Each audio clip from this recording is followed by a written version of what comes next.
This was the application of a roll-on or spray-on DIY bed liner on a 2018 Nissan Frontier. So I just wanted to show you kind of the taking off of the trim on the tailgate, taking out the liner, applying it, and then how everything turned out. So I used a Herculiner bed liner. It's kind of middle of the road. It's anywhere from $80 to $100 at an AutoZone. It gives you enough to cover a 6-foot bed in that gallon can, and it comes with everything you need except for that xylol. That's the solvent that you need to prep the material before you put it in. I wanted to show you how I had to take the existing bed liner off. It's not like there's a ton to it, but there's a couple tie downs that will hold the liner on, and the rest of it just kind of sits in there. The hardest part is taking the cap to the gate off, so you have to pry those things apart, and there's clips on there, which in my case broke, and it snaps off, so you have to pry around it with a flat blade screwdriver, and then once you get it open, it'll just pop right off.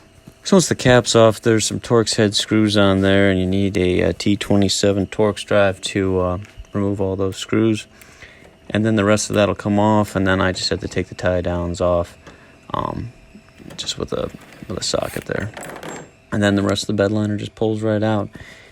The cap on the Frontiers is glued down with double-sided tape. I figured that out by looking that up. So that will not come off. So you can pry it all you want, but you end up destroying it. So my suggestion is to leave that on and work around it. So here's my fully exposed bed. Like I said, this is a newer truck, and it's always had a bed liner on it. My concern is that drop in bed liner over the years will eventually kind of cause friction points and cause it to rust. So you're supposed to scuff the surface. I used a wire brush on a grinder to do it, and it's probably an overkill because you're not really supposed to take the paint off. You're just supposed to scuff it. So I don't know if I'd recommend that. They give you a Scotch pad, but that's pretty slow. But this made pretty short work of it, and then I went back over it with a Scotch pad that they provided. But you can see where I took the paint off, and you're not supposed to take the paint. You're just supposed to scuff it. So now that everything's scuffed, I took a shop vac, vacuumed everything out, and then I went over everything with the xylol to get it cleaned and completely prepped for the application of the roll-on liner. So you can see the stuff is pretty thick, and it does require at least 2 coats to completely cover the bed there. And they give you enough in a can for 2 coats on a 6-foot bed. I got a short bed, so I had more than enough. Rolling it on goes fairly quickly. Obviously, go ahead around the perimeter first, and then I had a separate station set up for my bed, and there's a little cap that goes on top of the bed, another metal piece that I've coated. And again, the material is relatively thick, but it goes on relatively easy as long as you keep your roller moving. And this is what it looks like after a first coat.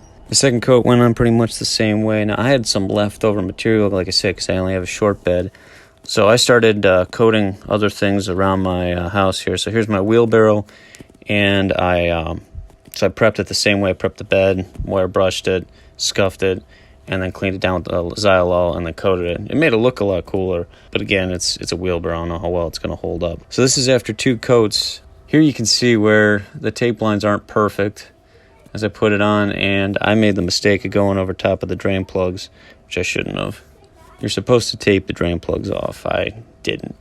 And then I dropped my drop-in liner directly over top of it, so you can only really see it on the exposed edge there. And the hope, like I said, is that I'm protecting this Nissan bed, which, again, not known for its rust resistance.